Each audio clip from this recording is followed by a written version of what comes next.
So let's talk about using constraints in a database. Now, we've already talked about the idea of a primary key constraint in a previous video. Primary key, we should have one for every table. Primary key is indexed, and it is something that no duplicates are allowed on. So everything in the primary key field has to be unique for each record. Now, there are other constraints that we can put on our database as well. So let's talk about this idea of a foreign key constraint. So here's an example. So we have the capital in the country table. We have a capital that relates back to the ID in the city table. And so this would be what we would call a foreign key constraint. So this value in this table has to reference this value in this table, otherwise it's not going to function. So here's how we would create this. We would alter table, and we'd alter the table country because that's where we're adding the constraint to. And so it would be add, and this constraint, this is going to be a foreign key, and we're going to do it to the capital field. And for the capital field, it has to reference, so when we say it references city ID.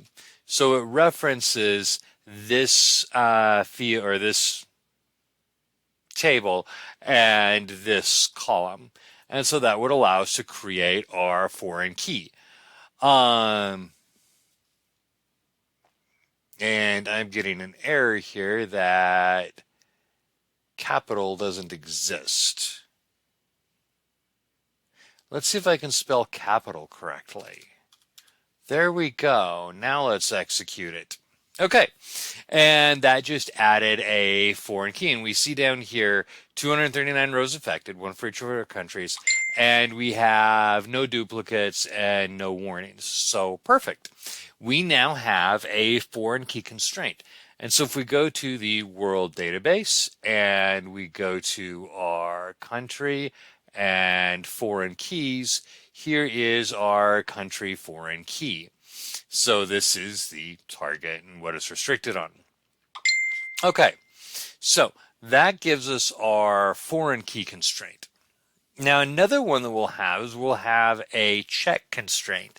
And this normally doesn't reference another table, but it checks to make sure that values have a certain property or within a certain range. Let me give you an example here. In my country table, I have a continent field, and I want to make sure that all of my continents are actually valid continents. So I'm going to select distinct continent from country.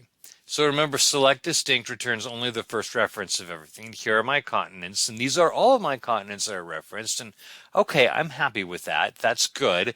None of these are phony continents.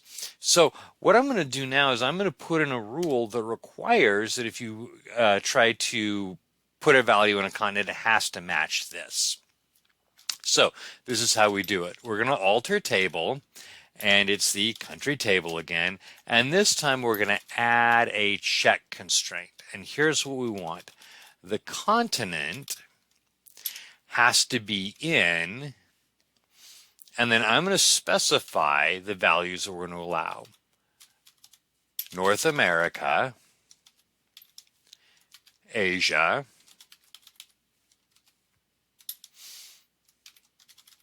Africa, I'm going to type them and then come back and add the quotation marks later. Europe, South America, Oceania,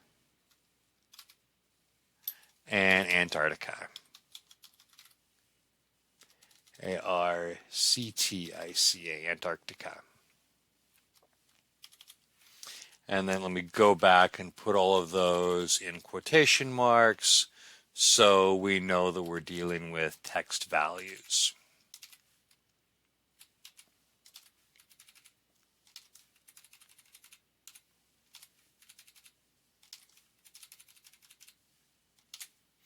Okay, and we'll execute it, and it says alter country. We added the check constraints, 239 rows affected, no duplicates, no warnings.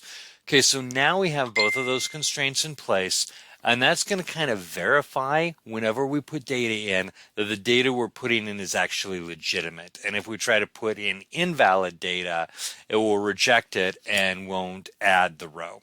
And that's whether we're inserting or updating. Anything that we do that violates the constraints will be rejected by the database. Okay, so that's a way of kind of helping support the idea of integrity, data integrity in your database.